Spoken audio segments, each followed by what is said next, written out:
Calon Presiden, Capres, nomor urut 1 Anies Baswedan dan Capres nomor urut 2 Ganjar Pranowo kompak mengkritik bantuan sosial, Bansos, yang diberikan Presiden Joko Widodo, Jokowi, jelang pemilihan umum, pemilu, 2024.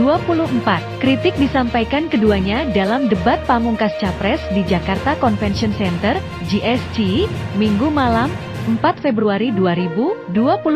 Apakah hal itu jadi sinyal kedekatan kubu Anies dan Ganjar? Asisten coach timnas Anies Muhaimin, Amin, Jazilul Fawait tak menampik hal tersebut. Jazilul menilai, ada kesamaan yang dirasakan Anies dan Ganjar soal pembagian bansos era pemerintahan Jokowi yang besar-besaran dilakukan di tahun politik.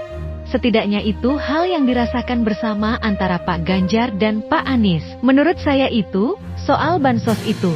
Jadi kenapa ditanyakan mungkin Pak Ganjar juga merasakan hal yang sama, kata Jazilul di JCE, Senayan, Jakarta Pusat, Minggu malam, 4 Februari 2024.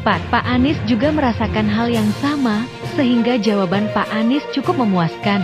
Lanjut Jazilul. Diketahui, di debat Capres pamungkas Ganjar mendapatkan kesempatan untuk bertanya kepada Anies. Ganjar bertanya mengenai bansos. Anies yang mendapat giliran menjawab dengan sigap langsung menyambar umpan lambung dari Ganjar. Menurut Jazilul, baik Anies maupun Ganjar sepakat bahwa bansos harusnya difokuskan untuk penerimanya bukan pemberinya, sehingga pemberiannya harus disesuaikan dengan kebutuhan. Artinya jangan politisasi bansos.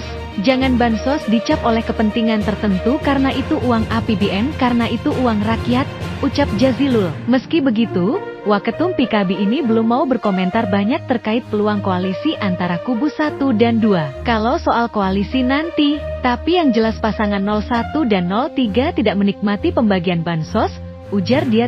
Calon Presiden, Capres, nomor urut 1 Anies Baswedan memandang bantuan sosial, bansos, sebagai bantuan yang diberikan untuk penerima bukan untuk pemberi. Bansos, ujar dia, juga harus diberikan tepat waktu. Kita harus menyadari bahwa bansos adalah bantuan untuk si penerima, bukan bantuan untuk si pemberi. Karenanya, dia diberikan sesuai dengan kebutuhan si penerima. Kalau penerimanya membutuhkan bulan ini, ya diberikan bulan itu, kata Anies dalam debat pamungkas Capres, JSC, Senayan, Jakarta Pusat, Minggu, 4 Februari 2024.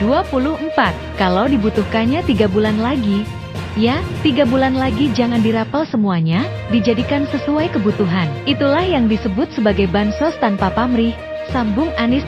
Selain itu, lanjut Anies, bansos harus diberikan tepat sasaran. Artinya, kata dia, mesti diberikan melalui pendataan yang baik. Informasi data itu harus akurat dan mekanisme pemberiannya melalui jalur birokrasi, bukan dibagikan di pinggir jalan, tapi dibagikan langsung di lokasi menggunakan jalur birokrasi, jelas dia. Lebih lanjut, dia menilai bansos harus dipastikan diperoleh bagi mereka yang tercatat sebagai warga miskin dan prasejahtera. Oleh sebab itu, kata dia, Amin menawarkan Bansos Plus. Karena itu kami menyusun Bansos Plus. Angkanya ditingkatkan. Yang belum masuk masih miskin dimasukkan dan diberikan bekal latihan, pendampingan supaya mereka pelan-pelan bisa mandiri dan hidup lebih sejahtera, ungkap dia.